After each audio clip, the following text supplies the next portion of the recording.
In this lecture, I want to talk about decision making, specifically if statements. So the C programming language provides a general decision making capability in the form of an if statement. We know what statements are up to this point, so now we're just going to add a keyword in front of it and also put it inside parentheses. So what it looks like is something like this. If keyword, and then inside the left and right parentheses, you have something called an expression. We know what expressions are and the difference between statements. That expression has to evaluate to true or false. And then you have a program statement. And so this is the most simple kind of if statement. So if you say if expression and then the program statement, you could actually substitute that with some pseudocode, something like, if it is not raining, then I will go swimming. And if you translate that pseudocode into C, pseudocode is like not real syntax. It's a way of describing something in code in the English language. And so if we say an if statement in C, all you would do is you would put the condition inside the parentheses, it is not raining, and then after the if statement, either a single statement or multiple statements. If you have multiple statements, you would put them inside curly braces. But in this case, we have one statement, so inside the body of the if statement is I will go swimming. So it has to not be raining in order to execute I will go swimming. This is why it's in the control flow. You're not actually always executing I will go swimming. It depends on the condition and if it's true or false. So you may be skipping over code in this case. So you don't have a sequential process. So the if statement is used to stipulate the execution of a program statement based upon a specified condition, a decision-making capability. So you're only going to go swimming if it's not raining. You're only going to execute the code in the body of the if statement if it's not raining. The curly brackets are required for compound statements inside the if block. So for example, if you were to say, if it's not raining, I will go swimming, or before you go swimming, you will put on your bathing suit, you will get dressed, and then you will go swimming, then you'd have to put those curly braces in there. And again, we'll have specific examples to show that. But the curly braces aren't required if you only have a single statement. They're optional. You can provide them or not. I usually provide the curly braces in all my if statements just for consistency. Here's an example of a common if statement in the C programming language. In this case, we're declaring two variables, one named score and one named big. Score is 95, big is 90. Here we have an if statement, just a simple statement in the body, and it has no brackets. And basically we're saying if score is greater than big, score is 95, so if 95 is greater than 90, it's a Boolean expression. It's going to evaluate to true in this case, so what's going to be displayed to the screen is jackpot. And then we have that same example, except we use the curly braces because we have more than one statement in the body of the if statement. So in the bottom example, if score is greater than big, we have a left curly brace to start the block of the if statement, and we have an ending brace to end the block of the if statement. That's referred to the body of the if statement. And so in this case, we have two statements. We're going to first increment the score by 1, and then we're going to display you win. So notice the difference here. Brackets versus non-brackets. You can still put the brackets in a single statement. They're optional. But if you have multiple statements, the brackets are required. The left bracket signifies the starting of the block. The right bracket signifies the ending of the block. If statements are pretty simple when they're just a single if. If keyword, parentheses, left and right, inside the parentheses in an expression. And when if statements get more complicated, those expressions can become multiple expressions. So you can start using some of the logical operators we learned about in terms of we can use the and or the or. So if score is greater than big and something else is required. So we can have multiple questions in a single if statement, or we can break them down. But this is a basic if statement example. Again, syntax pretty basic. You don't see any semicolons at the end of the if statement. They're only at the end of the printfs, right? So you just have the ending and starting brackets. Now, you can also add an else clause to your if statement. This is supported by C. So you can extend it a bit with a small addition that allows you to have a lot more flexibility. So, for example, if we were to say, if the rain today is worse than the rain yesterday, I will take my umbrella. Else, if it's not raining as bad as yesterday, I'm going to take my jacket. So the else is saying what happens when the question to the answer is false. So else I will take my jacket, then I will go to work. So this is exactly the kind of decision making the if-else statement provides. Do something when it's true, also do something when it's false. So you have the if keyword, and then inside the parentheses you have your Boolean expression, something that evaluates to true or false. Then you have your statement that gets executed, statement 1 if it's true. Else, you use the else keyword. It's optional. You don't always need to provide the else. Only if you want to do something if the Boolean expression is false. You say statement 2. And again, in this case, we don't have any brackets inside the body of the if block or the else block because we only have single statements. If we have more than one statement inside either one of those bodies, we have to provide a bracket for starting and ending. So here's an example of an else statement with an if. In this case, we're going to determine if a number is even or odd. Okay, so we have our main function. That's where we enter. And we create a couple variables. One is called number to test. One is called remainder. They're both of type int. We're declaring them on the same line by separating with commas. We didn't initialize them yet. On the next line of code, we're going to print out some output to ask the user to enter some information. We then use the scanf function. We're reading in an integer so we can do %i or %d. And we're not reading in a string or any words, so we're going to put the ampersand in front of the variable where we're going to store the data. So the user is going to enter something, a number to test, and then we're going to also get the remainder of whatever they entered by 2, because that will tell us whether or not something is even or odd. If you can divide a number by 2 and the remainder is 0, that means it's an even number. Otherwise, it's odd. The important part of this program is the bottom, where we're using the condition. Up until this point, every single line has been executed. But when we have an if statement and a condition inside the parentheses, if the remainder equals 0, and you'll notice that you always have to use the equals for comparison. You don't use equals. Remember, equals is for assignment, assigning data to a value. Equals is for comparing numbers. We're comparing a remainder variable to 0. And if it's 0, we're going to print out even. Else, the else keyword is on that next line, we're going to print out odd. You'll notice there's no brackets in the if or the else because there's only single statements. Let's run this and see how it works in code blocks. Well, here's our program. It's described as I just mentioned it, the exact same way. We're just going to print out even or odd. So let's go ahead and build this. And we want to make sure we don't have any errors. We have a couple extra line feeds here. All right, now when we run this program, we're just going to basically be able to have output for even or odd. It's going to ask us a number to be tested. I'm going to enter 33, which is odd. It's going to say the number is odd. So it's a pretty simple program. The important thing here is that you're not executing certain code. You're either going to execute line 19 if the remainder is equal to 0. If it's not, you're going to execute line 21. And the brackets, again, are optional. You can put those in there, and the IDE will do some automatic completion for you, which is pretty nice. But again, I usually like to add them because they are easy. And it makes code even more readable. It depends on your formatting style. You can actually, some people like to have the bracket on the beginning of the else statement like this. Some like to have it on the other line. Depends on how your format. And actually this can be done for you automatically in the IDE by formatting the code. But this works the same way, and it's almost even more clear, easier to read. And if you ever have to add more statements, you easily add them, and you don't have to worry about adding the brackets. So I get in the habit of adding the brackets. Again, the other important thing here is this equals. You can't do equals. If you were to do equals and run the program, you would see there's a big difference. So a very simple if-else statement, very, very useful. You're only going to execute line 19 if the remainder is odd. Otherwise, you're going to execute line 22. Let's talk a bit more about an else if statement. So you can also have an else if. So we've learned about if, we've learned about else. You can handle additional complex decision making by adding an if statement to your else clause. So it's like asking an additional question. You're not actually going to execute something if the condition in the original if is false. You're going to ask another question.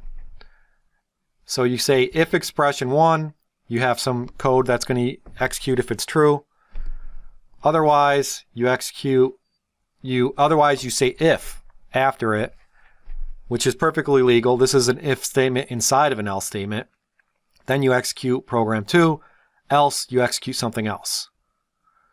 All right, so this extends the if statement from a 2-valued logic decision to a 3-valued logic decision. Here you're asking 2 questions, and if the question to the first answer is true, you execute program statement 1. Then you ask your second question only if the first question was true, or if the first question was false. And if that's true, then you execute some code, else you execute something else. So you have 3 branches here essentially, 3 separate lines of code that may be executed or may not be executed. Program statement 1, program statement 2, or program statement 3. You can rewrite this code to use an else if. Right now the if is on the separate line, but you can actually just do something like this. If expression 1, do something, else if. You don't have to put it on a separate line. It can be a single line, and then you can have an else outside of that. The only thing tricky about this is that else clause is going to get executed. And this is the same thing, right? So this else clause is going to get executed for all 3.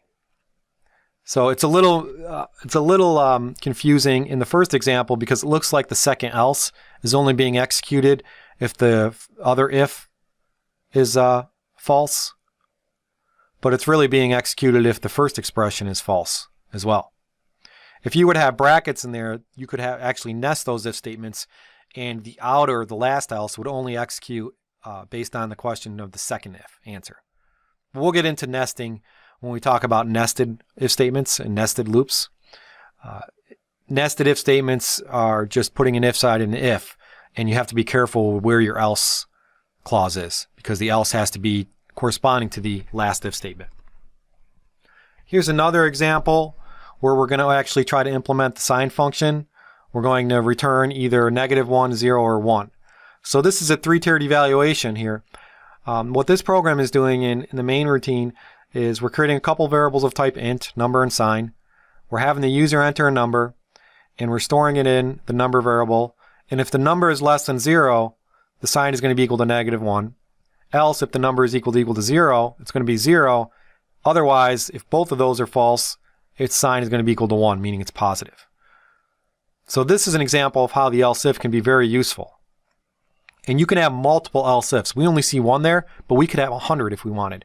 Else if number is equal to 2, else if number is equal to 3, else if number is equal to 4. And you can also, you see the brackets aren't used here, but the brackets would be used if you had multiple statements inside the body. And when you use if statements, you should also notice that you're going to be using a lot of logical operators and comparison operators and relational operators. So you're using the less than symbol here. You may use the logical operators, remember, are the ampersands, 2 of them for and or. And relational operators are where you're comparing values. So when you're doing things like less than or less than equal or greater than, those are used quite a bit when you're using numbers in your if statement expressions. When you use the ampersand, you're actually asking multiple questions. If this is true and this is true, or if this is true or.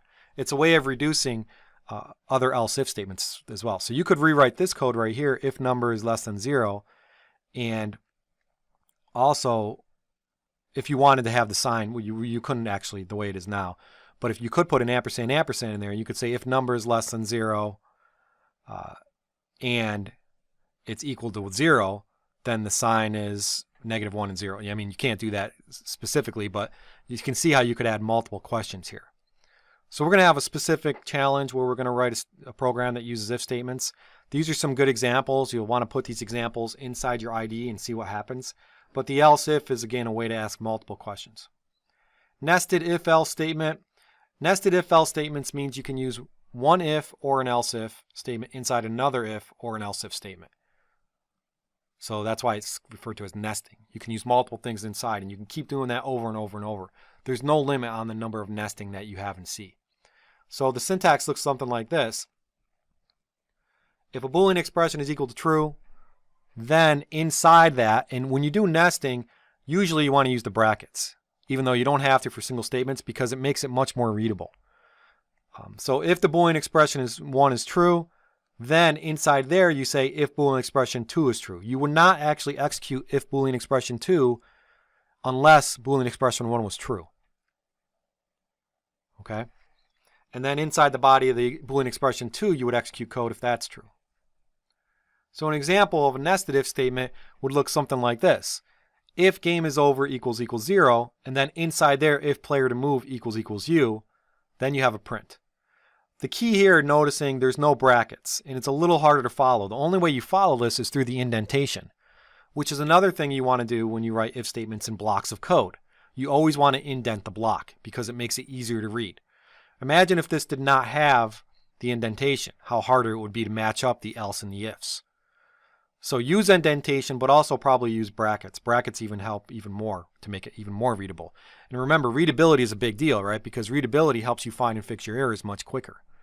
So in this case, we're only going to execute your move printed out to the screen if player to move is equal to U and game over is equal to 0. We're going to only execute my move displayed to the screen if game is equal to 0, but player to move is not equal to U. And then lastly, we're going to only execute the game is over if the game is over not equal to 0. So if we have 3 conditions here, or for printing out 3 different statements. All right. And you could actually write if the game is over equals 0 and ampersand ampersand the player to move equals U. All right. But the problem with that would be your else my move might not be right because you still have to compare player to move. So there are times when you can use the ampersands to simplify code. There are times when you cannot. In this case, you can't because the first else is inside the nested if. So nesting is quite applicable and you will use it. So get familiar with it. Again, the syntax for the if statement is very straightforward. The Boolean expression inside, and then you use brackets for single statements. Otherwise, you use brackets. You don't use brackets for single states. Otherwise, you use brackets. There's also a third type of way to ask questions in your program. This is called the conditional operator. And we talked about it when we talked about operators, but it needs a little bit more understanding. So the conditional operator is a very unique operator. It's unlike all the other operators in C. Most of the operators in C are either unary or binary. Unary means that the operators take a single argument or a single operand. Binary means they have operands on both sides. So the plus operator is a binary operator because you do 5 plus 3, 2 operands. The negative is a unary operator because you say like -3. Well, there's a third option. There's a ternary operator which takes 3 operands. And this is the conditional operator. You have 2 symbols that are used to denote this operator, this conditional operator. It's the question mark and the colon. And it really is equivalent to an if-else statement. The way that it looks is the first operand is placed before the question mark. That would be the Boolean, that would be the condition, the Boolean expression in the earlier examples. And then the second thing between the question mark and the colon would be basically the body of the if statement if the if statement was true. And then the colon is the third, and that would be if the condition evaluates to false, you would be executing that body of code. So that's like the body of the else statement. So this ternary operator is nothing more than an if-else statement, just shorthand notation. You can write it much quicker. The difference here also is there's no brackets, so you can only have single expressions or single statements inside the body of the after the question mark or after the colon. So if the conditional operator evaluates to one of 2 expressions, depending on whether the logical expression evaluates true, depending on whether condition is true. If the condition is true, expression 1 is evaluated. If the condition is false, expression 2 is evaluated. So again, looks just like and behaves just like an if-else statement. Also notice how the operator is arranged in relation to the operands. The question mark character follows the logical expression condition. The right of the question mark are the 2 operands, expression 1 and expression 2. They represent the choices. The value that results from the operation will be the value of the expression 1 if the condition evaluates to true, and then the value of expression 2 if it's false. So exactly what I said, if, else. Let's look at an example. So this looks kind of funny to read, right? But what this is saying is if x equals to y is greater than 7, so what this is doing is it's doing an assignment. X equals y. So if x is 5 and y is 9, it's going to say if x is greater than 9, it's going to then set the number to 25x. Otherwise, it's going to set x to 50.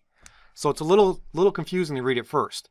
What this results in is x being set to 25 if y is greater than 7, or to 50 otherwise.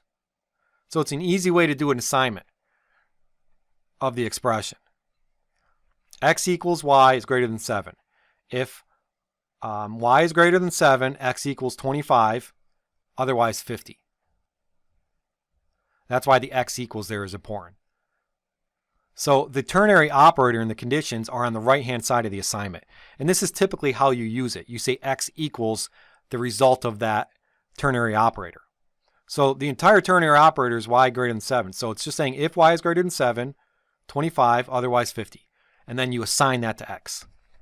And this is typically how you use it. It's the same as saying, using an if statement. If y is greater than 7, x equals 25, else x equals 50.